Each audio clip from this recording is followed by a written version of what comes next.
va más. Se tiene que ir de la Rúa y con él todos los delincuentes que lo apoyan.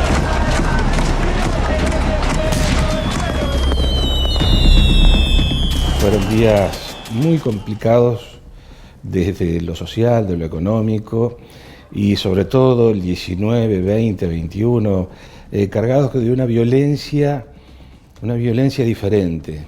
Era el hambre y la necesidad trasladadas a la urgencia.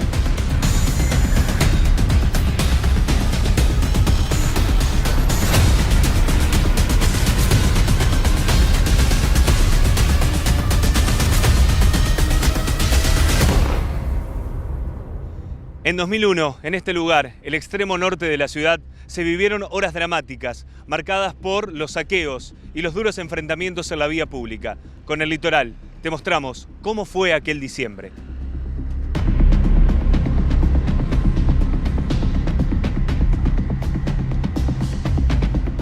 Fueron días, semanas borrascosas, esos días en los cuales uno va contando las horas, qué va a pasar la hora que viene, qué va a pasar el día de mañana, digamos, la inestabilidad transformado en acto cotidiano, la sensación de que estamos caminando en el aire o que estamos transitando en el filo del abismo. Esto es lo que uno tiene presente, digamos, en términos de vida cotidiana.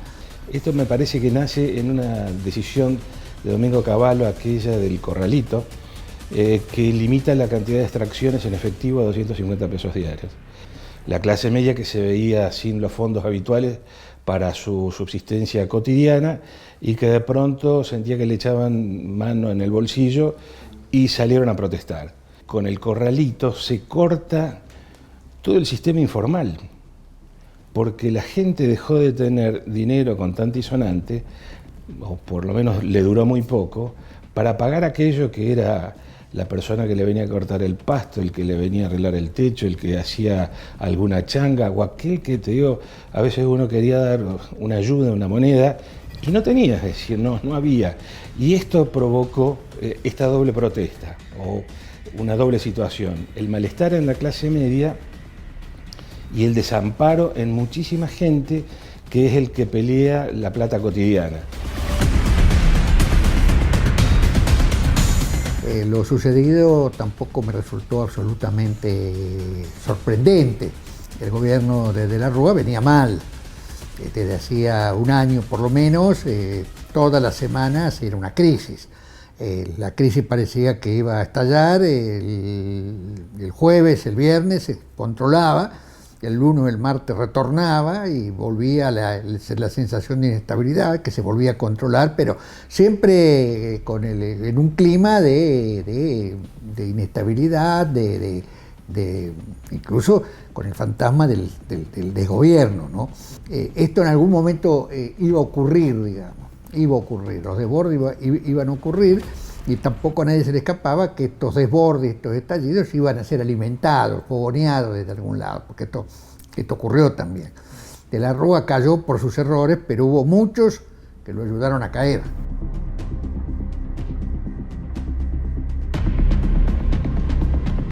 Y cuando recuerdo diciembre de 2001 lo recuerdo con mucha tristeza, porque la verdad que a mi edad nunca me había pasado una cosa así. Yo ya estaba casada, tenía hijos, y la verdad que la crisis política, social y económica que se vivió en ese momento nos pegó a todos, al que no tenía hasta el que tenía.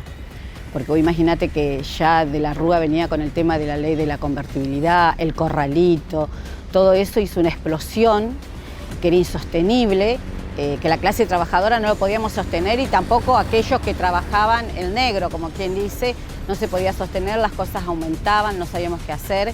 Y bueno, yo creo que fue una demostración del pueblo organizado, porque más allá de los saqueos que se hicieron, porque yo siempre digo, hay que hacer una gran diferencia del saqueo que pasó en ese momento. Una cosa es el saqueo que vos haces por necesidad, como pasó con la gente cuando saqueaba los supermercados porque no tenía para comer.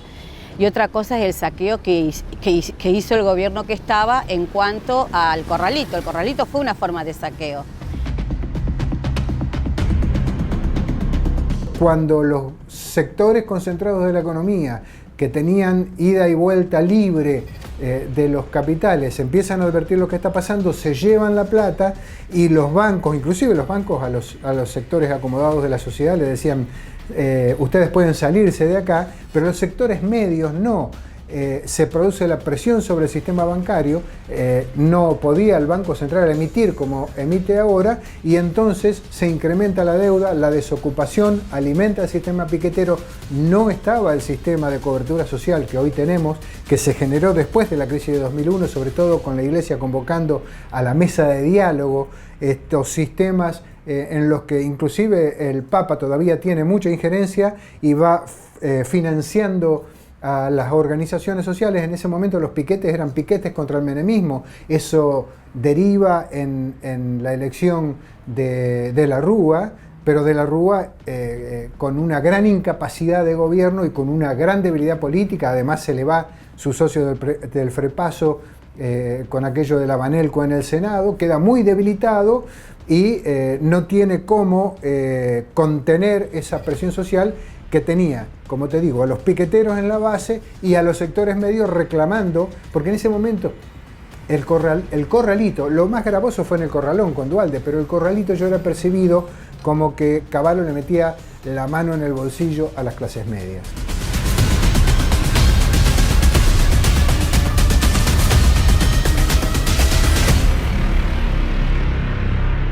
En los días 19-20, cuando se producen los primeros saqueos, yo recuerdo las aglomeraciones que se dan en el supermercado, se llamaba el Super 2000 en ese momento, en calle General Paz y Javier de la Rosa. Hay que pensar en la zona más norte de la ciudad, donde hay allí una serie de situaciones muy precarias, gente viviendo en villas, y que fueron a reclamar comida. Allí hubo bastante movimiento policial y después se da que en esas discusiones se movilizan al supermercado, a uno más chiquito, a un autoservicio, en un término más correcto, de Manaceri, y termina produciéndose, creo que ese fue el primer saqueo que hay en la ciudad de Santa Fe. Y después, bueno, el borde oeste fue calamitoso. Allí había supermercados que intentaron protegerse con empleados, con policías. En algún momento resultó absolutamente estéril porque la cantidad de gente era enorme. Y hay una diferencia entre el 19 y 20 y es entre la diferencia, me parece a mí, que tiene que ver con la declaración de estado de sitio, donde hay, digamos, la policía pasa de una actitud más preventiva a una acción directa de represión. Se tiraba a mansalva. Eso lo pude vivir al menos por unos minutos en un supermercado que todavía está, un local muy grande en calle Estanislao Ceballos y Vera Peñalosa. Gente que se acercaba, era reprimida, retrocedía, aguantaba un rato, de pronto cargaban energía, se daban pilas, se daban manija y volvían para intentar. Yo pasé a la siesta y bueno, fue una balacera. Uno no alcancé a determinar qué era, si eran itaca o escopetazos, pero eran muchos policías con armas largas tirando hacia la supuesta carga de la gente sobre el local. El epicentro del conflicto más grande, digamos, más serio que se produjo entre la gente, digamos, que estaba dispuesta a saquear comercios y la policía que estaba ahí para impedir este desborde, digamos, se dio fundamentalmente en la zona norte, casi a las puertas de la ciudad. Por ejemplo, en ese momento estaba amenazado el supermercado que está ubicado en Blas Parera y J.R. Méndez. Fuimos con Mari Bereñú, el que estaba a cargo del móvil, y con el fotógrafo, que era en ese momento Luis Atraro. Podríamos decir que desembarcamos en medio de una batalla campal. En un momento dado avanza una línea de la Guardia de Infantería por Avenida Blas Parera. Cetraro y yo caminábamos en línea con ellos, podríamos decir. Empezamos a recibir piedras, cascotes y una lluvia, una andanada, una cosa absoluta y totalmente inesperada que venía del lado del este, que estaba tranquilo hasta ese momento, pero la gente había salido una tercera, como podríamos decir, llegaba una tercera columna que probablemente estaba formada por gente que venía de Cabaña Leiva. Esta línea de la Guardia de Infantería pegó un salto. Cuando pegan ese salto es generalmente para cambiar absoluto y totalmente de posición. En el momento de caer, yo que tenía 20 años menos que hoy, ya había hecho cuerpo a tierra. Luis Cetraro quedó parado ahí, dispararon todos al mismo tiempo y él quedó en la línea de tiro, digamos. Entonces el disparo le dio en la cara de una escopeta Itaca con munición de goma, de caucho. Bueno, gracias a Dios, la misma cámara, que no era chiquita, le protegieron los ojos. Y corrimos en medio de todo lo que era esto, que era una confusión total, donde iban y venían los ladrillos, las baldosas, los tiros y de los 4 puntos cardinales ya.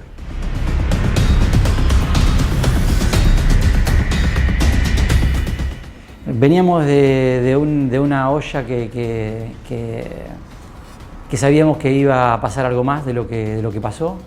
Recordando un poco aquellos momentos y los testimonios que levantamos, toda la gente decía: no tengo para comer hoy, no tengo para comer hoy. Entonces me acuerdo que cuando uno sacaba un micrófono, eso te decían, y nosotros lo expresamos en el documental. Y me acuerdo los rumores con los que salimos era que había lugares en donde se distribuía comida, había supermercados que abrían para, sobre todo, líneas de supermercados locales, es decir, santafesinos, que abrían y entregaban comida, pero dentro de esa información había mucha información falsa y se hablaba de emboscadas.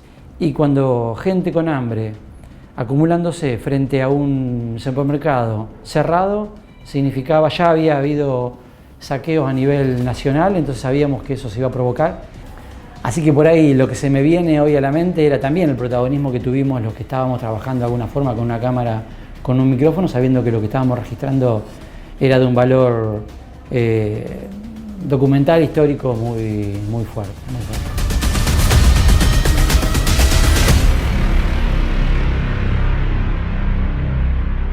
¿Qué imagen te representa el 2001? Hay una imagen terrible que realmente nos emociona mucho, que es la imagen de Marcelito Pacini con un balazo en la garganta. Él se trata de retener la sangre y nosotros lo pusimos en el documental. No solemos hacer esas cosas, pero lo pusimos porque la imagen de él, de desconcierto, no me puedo olvidar de eso. Es la imagen de un pibe que no sabe lo que está pasando. 15 años, quizás estaba buscando 1 litro de leche, 1 kilo de carne, posiblemente.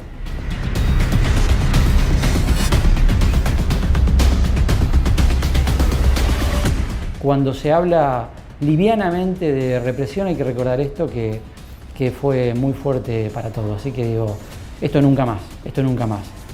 Creo en las políticas progresivas, creo en las políticas de desarrollo y no creo que la represión sea nunca nada que traiga bondad y beneficio para la gente. A 20 años de este 2001, ¿qué aprendimos y qué cambió? Somos de aquellos que no solamente pateamos 2 veces la misma piedra, sino que creo que tenemos el pie bastante maltrecho de seguir dándole patadas a la misma piedra. Pero la verdad es que uno percibe que las cuestiones se vuelven a repetir. Lamentablemente, nuestra relación con la moneda argentina, hoy por hoy es el dólar, dejó de existir el peso. Esta es una situación que se vivía desde la época de Alfonsín.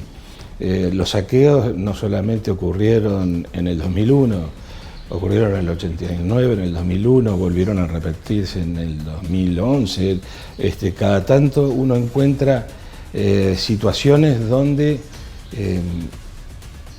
caemos en situaciones idénticas, parecidas, similares, y con estrategias que no son superadoras de lo anterior, sino que se vuelve a lo mismo. Ojalá que en algún momento sepamos, sobre todo la dirigencia política, sepa ponerse a tono de lo que la gente necesita y poder dar respuestas más integrales.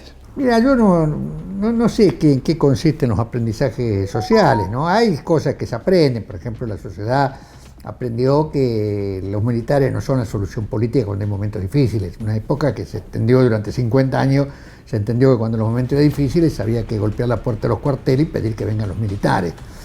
Eso hay un aprendizaje, ahí tiene un caso de aprendizaje. Se aprendió que mal que bien la democracia es lo mejorcito que hay, que no hay otra solución, es un aprendizaje. Ahora, después yo no sé si hay más lecciones de aprendizaje, digamos. Uno puede hablar de que hay un verdadero aprendizaje cuando se reproducen las mismas condiciones y la gente dice, no vamos a hacer lo mismo que hicimos la otra vez. Yo no sé si en Argentina se reproducieron las mismas condiciones y no se volvería a hacer lo mismo. ¿Viste? No lo sé, no digo que se vaya a hacer lo mismo, pero digo que tampoco lo sé. Yo no descreo bastante así de la contundencia de ciertos aprendizajes. O sea, a veces sí, a veces hay, y a veces no lo hay. Y depende de la intensidad de la crisis, depende de la calidad de la clase dirigente, es decir, depende de una serie de factores para que se vuelva a cometer el mismo error. La historia de la humanidad y la historia de los hombres es tropezar varias veces con la misma piedra, así que en ese sentido hay aprendizaje, pero también hay insistencia en cometer los mismos errores, ¿no? ¿Qué es lo que no cambió? Justamente eso. El no dar la oportunidad, el no dar trabajo, que cada vez hay más pobres. Yo por ahí me pongo a pensar y charlamos con mis compañeros y digo que creo que a todo el mundo le conviene que haya pobres, porque al pobre lo podemos manipular. Entonces yo le digo, nosotros tenemos que cambiar ese chip. Nosotros no nacemos pobres y no nos dan las oportunidades.